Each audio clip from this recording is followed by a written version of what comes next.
Boa noite, irmãos. Boa noite, amigos. Nós vamos começar aqui a desfrutar dessa nova literatura da editora Árvore da Vida, que tem o título de Casamentos, Raízes de Amor ou Raízes de Amargura. Amém?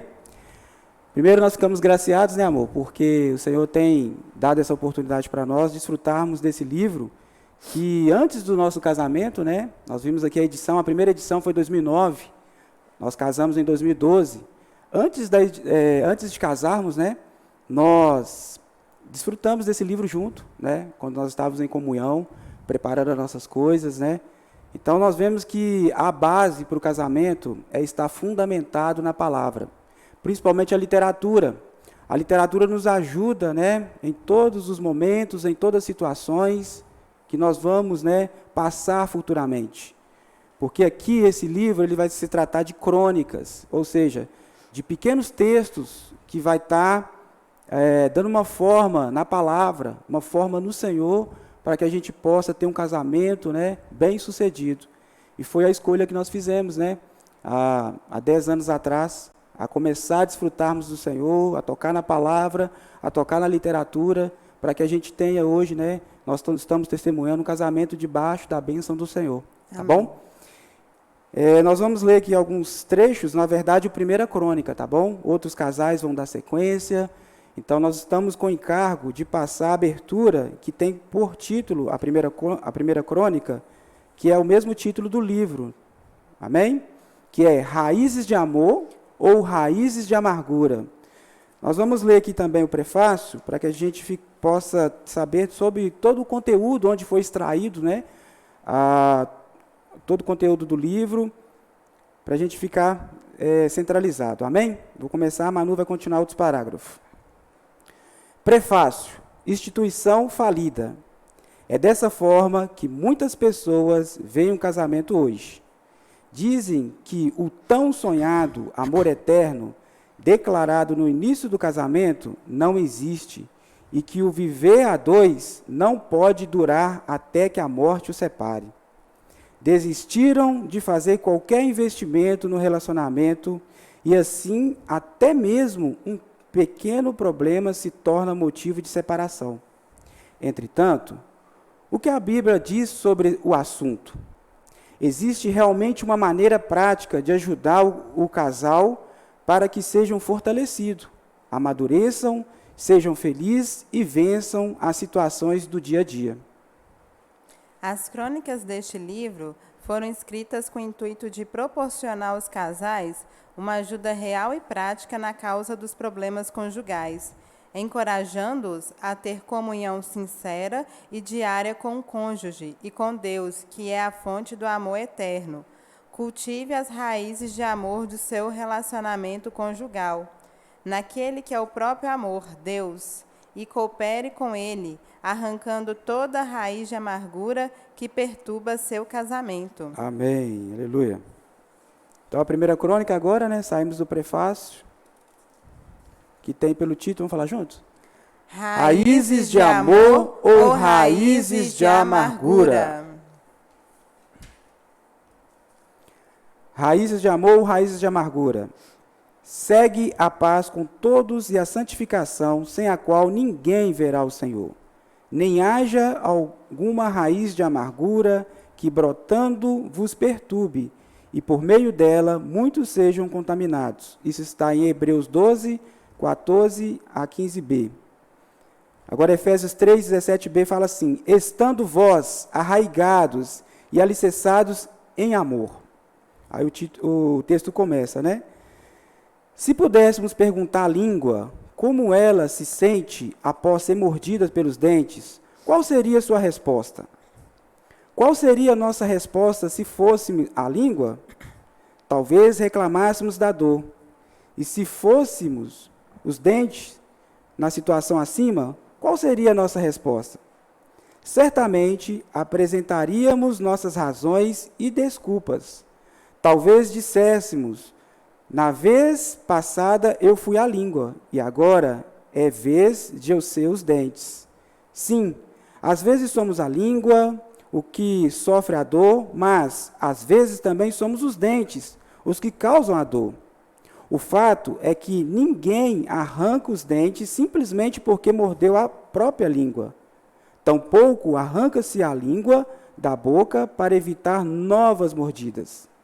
Após as dores temporárias do incidente, parece que a língua e dentes pouco a pouco vão se ajustando e se coordenando novamente até cada um exercer da melhor maneira sua função dentro da boca, evitando, é claro, novas mordidas.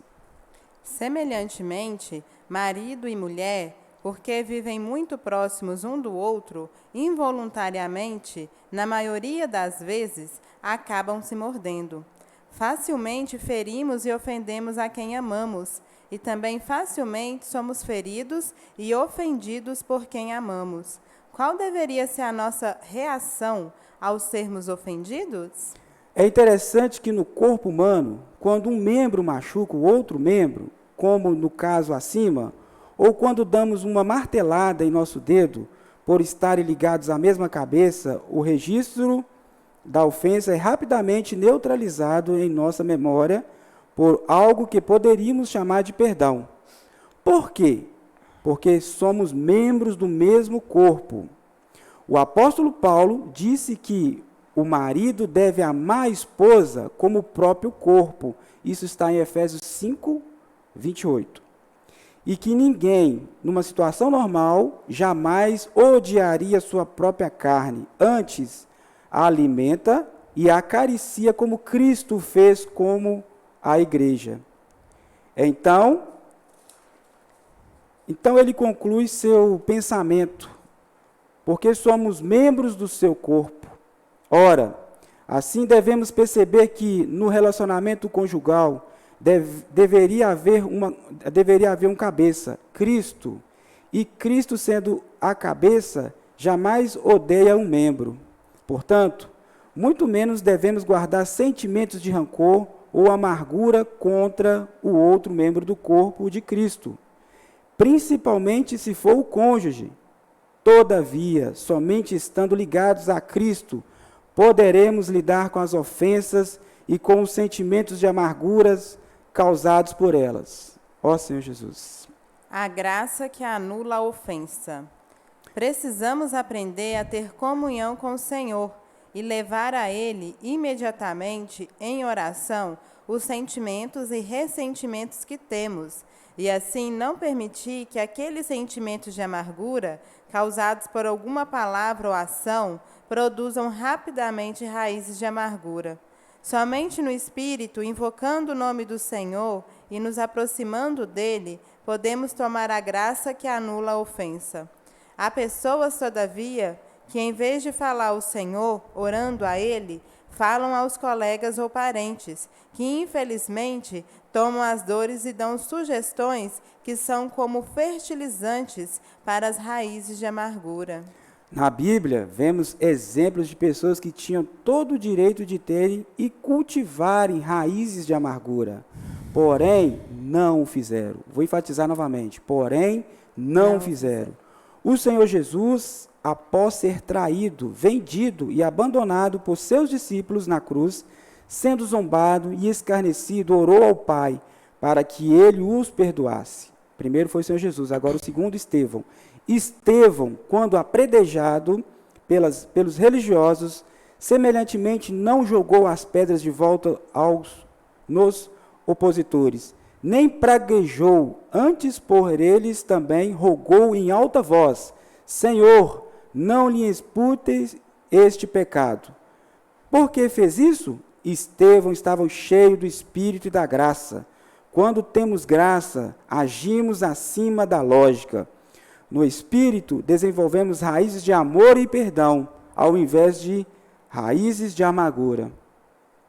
Segui a paz com todos e a santificação, sem a qual ninguém verá o Senhor, atentando diligentemente, porque ninguém seja faltoso, separando-se da graça de Deus, nem haja alguma raiz de amargura, que brotando vos perturbe, e por meio dela muitos sejam contaminados. Hebreus 12, 14 e 15. Aleluia. Então aqui nós vimos um pequeno texto, né? Desfrutamos, e quanta riqueza há, né, nessa literatura. Primeiro mostrou para nós essa analogia que compara, né, o casamento como os dentes e a língua. Nós sabemos a função, como a função dos dentes, né, da nossa boca, a língua, elas são muito importantes para a mastigação, para deteriorar os alimentos, para que a gente possa, né, ter uma boa digestão.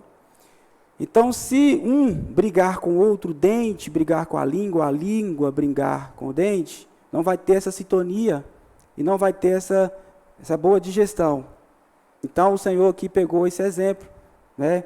A literatura mostrou para nós aqui que nós precisamos. Eu preciso da minha esposa, ela precisa de mim, e é uma via de mão dupla, né? É vice-versa. É um cooperando com o outro para que o casamento ele seja abençoado.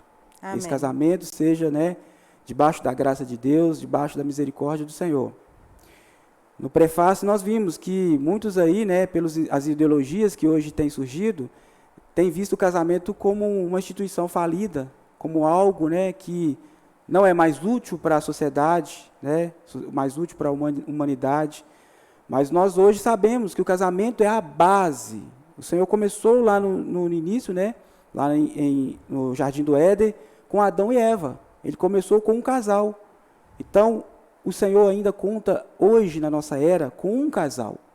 Para que a igreja, né, para que o avanço do Evangelho, né, para que nós possamos ter força no Senhor, nós precisamos estar bem alinhados, precisamos estar bem ajustados, né, como essa sintonia, né, como essa cooperação dos dentes e da língua. Então, que o Senhor possa, né, nos abençoar, continuando dando essa sintonia, né, essa harmonia em Cristo, para que nosso casamento continue sendo bem-sucedido. Amém? Amém. Então, eu desfrutei que no corpo, né, às vezes acontece, um exemplo, o dente morder a língua. Mas a língua fica ofendida e nem por isso ela vai sair da boca, né? Sim. Mas a mesma coisa é o casamento. Pode haver, sim, ofensas, mágoas, mas o caminho é não guardar ressentimentos. E quando você estiver ofendido, magoado, procure comunhão com o Senhor. Que muitas vezes nós procuramos comunhão com outras pessoas que às vezes não vão nos dar a base, que é a base da Bíblia, né, da palavra. E aí aquela raiz de amargura vai só se alimentando e crescendo dentro de nós. E por isso que depois de um certo tempo, há a separação, né, que desagrada o coração do Senhor. Porque o Senhor criou o casamento, né, para ser um. E Amém. o que o Senhor criou não separe o homem. Então, esse título aqui, a graça que anula a ofensa.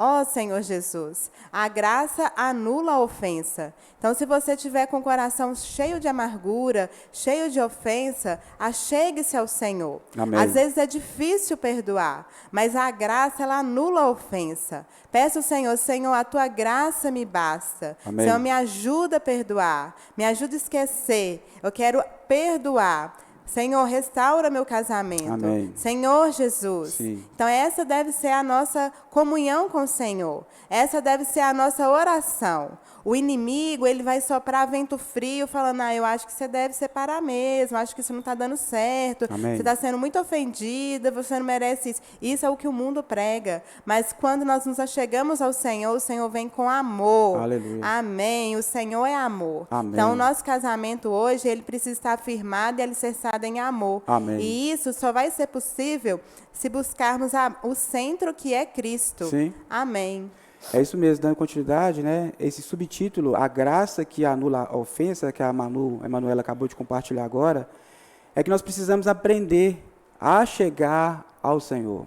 Porque o Senhor, Ele é o próprio amor. Se nós quisermos, né, perdoar as pessoas que nos ofendem, principalmente no relacionamento conjugal, nós precisamos chegar ao Senhor, que Ele vai dar o amor dEle genuíno, para que nós podemos amar o próximo, para que nós podemos amar o nosso cônjuge. Amém? Então, por isso que é importante nós desfrutarmos, né, termos comunhão com o Senhor.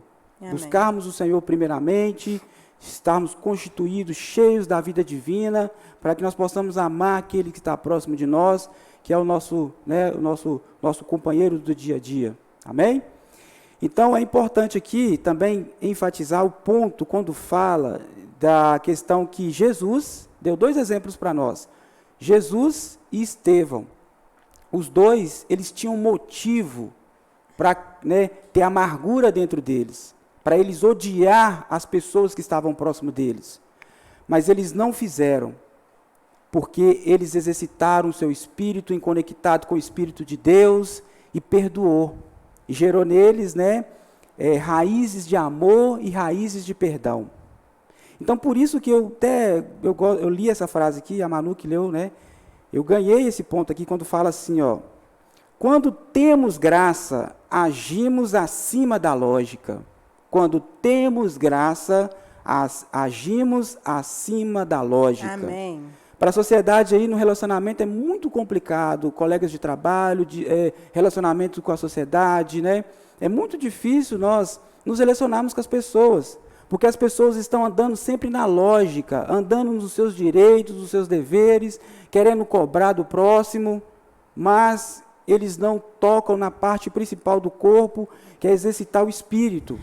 Quando nós exercitamos o nosso espírito humano que o Senhor deixou para nós contatamos as coisas celestiais. Amém. Nós contatamos as coisas ilógicas, fora das coisas da esfera natural. Contatamos uma outra dimensão. Então foi o que Jesus, o próprio Deus se encarnou em Jesus e vivenciou. Quando estava sendo crucificado, estava ali na cruz sofrendo, ele o quê? Todos os soldados machucando, ferindo, furando, e ele ainda não teve ódio, ele não teve amargura, raiz de amargura dentro dele. Ele pediu ao Pai que perdoasse ainda todos aqueles que estavam machucando a ele. Estevão também contou para nós aqui, sendo apedrejado, eram pedras, era xingo, e mesmo assim Estevão também não teve raiva, não teve raiz de amargura dentro dele. Então nós, só resumindo tudo, nós precisamos disso, irmãos e companheiros do nosso canal. Precisamos exercitar o nosso espírito, sair desse mundo lógico, para que nós possamos contatar o amor de Deus e amar o próximo, se entregar por ele. Amém? Como Cristo se entregou pela igreja. Ele é o nosso marido, nós somos a noiva de Cristo. Então nós temos que ter isso. Eu estou tentando aqui falar em palavras, mas é maravilhoso a palavra do Senhor. Amém. Porque é essa frase que nós precisamos. Eu quero fechar meu ponto falando dessa frase. Quando temos graça, agimos acima da lógica. Amém. Quando temos graça, agimos acima da lógica. Então, que nós possamos ser esses, que agimos acima da lógica, exercitando o Espírito, tendo a graça que é o próprio Cristo no nosso viver. Amém? Amém. Ó Senhor Jesus. Por hoje nós encerramos a nossa leitura do livro. Nós gostaríamos de incentivar você, querido ouvinte, a dar um like lá no nosso canal. Se você ainda não é inscrito, se inscreva. Amém. E divulgue o nosso canal para que a palavra do Senhor alcance vários casamentos, Amém. Vários lares. Amém? Amém. Boa noite. Amém. Tchau, tchau.